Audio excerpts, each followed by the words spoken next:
Do you want to get more out of the Bible? In this video, I'm going to share with you a simple way you can start studying it.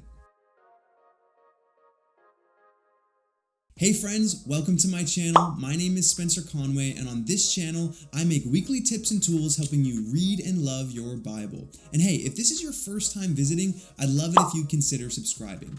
So when I was a teenager, I knew how important it was to read my Bible, but I didn't know how to read my Bible. Beyond simple devotionals and Bible reading plans, I didn't know how to go deeper. And so if you're wanting to start studying your Bible in a deeper and more meaningful way, where do you start? There's a lot you can learn about how to study the Bible, but today I want to share with you the 3 basic phases of every Bible study. The phases are observation, interpretation, and application. Let's talk about phase 1. Observation. In this phase, the goal is simple. Ask a lot of questions. The best Bible readers are the ones who ask the best questions. So what kind of questions should you ask? Well, for starters, you can never go wrong with those 6 classic questions you learned early on in school. You know what I'm talking about, right? Who, what, when, where, why, and how.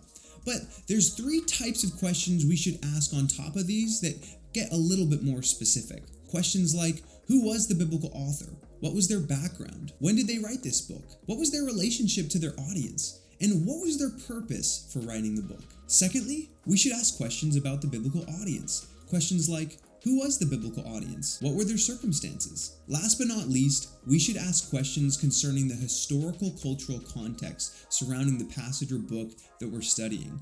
Questions like, what was happening during the time period that this was written in? Or what other historical cultural factors might I study that could shed light on the meaning of this passage? Things like geography or topography, things like social or religious customs, perhaps political or economic elements. Bottom line, as you read and study your book or passage, you want to make note of a lot of questions you have along the way. Let's talk about phase 2, interpretation.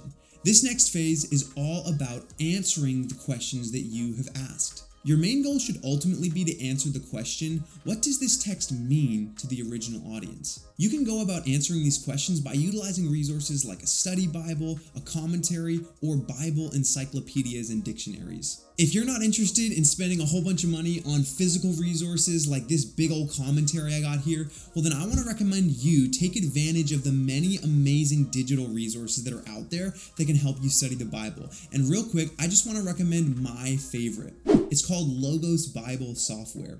On Logos, you can download it for free on either your tablet, your phone, or your laptop, and it's going to give you access to all kinds of incredible resources that are going to help you find the answers to the questions you've been asking during the observation phase. I use Logos more than any other digital resource for Bible study because of how easy it is to use in my phone. And my favorite feature is how when I highlight any word in the Bible, it instantly gives me the definition from the original Hebrew or the original Greek. It's awesome. Now, before we jump into the 3rd and final phase of Bible study, let me know in the comments below what your favorite Bible study resources are. I'd love to hear about them and check them out for myself. The 3rd and final phase of every great Bible study is application. Here, the main question you're asking is, how do I live in light of what this text means? The main difference between the 2nd and 3rd phase of Bible study is that when you're in the interpretation process, you're trying to find the meaning of the passage that you're studying, and normally there's only one meaning. But in the application phase, there's a lot of valid applications. The first thing you want to do is pay attention to this. Are there any clues in the passage or the book that you're studying